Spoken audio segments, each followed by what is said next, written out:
YCP నుండి వచ్చినటువంటి ప్రతి సోదరుడికి అందరికీ స్వాగతం పలుకుతూ ఈరోజు ఎంతమంది జాయినింగ్ కి వచ్చారంటే ఇంతకుముందు మన సోదరుడు రమేష్ బాబు గారి ఆధ్వర్యంలో మేమందరం అప్పుడు ఆయనతో మేము సర్వీస్ చేసి ఆయనతో పాటు మేము ఎంతో జర్నీ చేసి ఉన్నాము.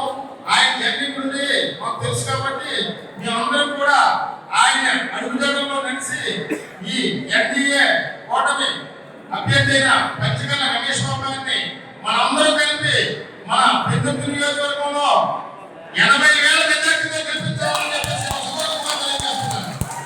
అలాగే మన బీజేపీ అభ్యర్థి సీఎం రమేష్ గారిని కూడా 3 లక్షల మెజార్టీతో గెలిపిస్తారని చెప్పేసి సభాముఖంగా తెలియజేస్తున్నాను.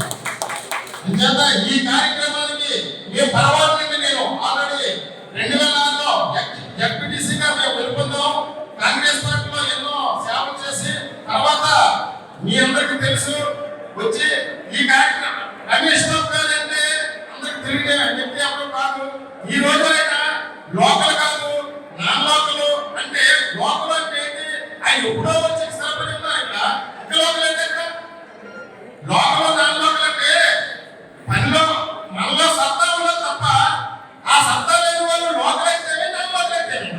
ఆ సత్తా లేని వాళ్ళకి ఎంతమంది ఉన్నా సరే మన లోకల్ అయినా సరే మనకి ఎంతకి ఉపయోగపడలేదు వాళ్ళు ఎవరైనా సరే ఎమ్మెల్యేగా అన్నారని చెప్పి నేను సభాముఖంగా తెలియజేస్తున్నాను. అంచేత ఈనాటి మన రమేష్ బాబు గారిని అత్యధిక మెజార్టీతో మన సీఎం రమేష్ గారిని కూడా అత్యధిక మెజార్టీతో గెలిపిస్తామని చెప్పేసి మీ అందరి తరఫున నేను సభాముఖంగా తెలియజేస్తూ సెలవు తీసుకుంటున్నాను.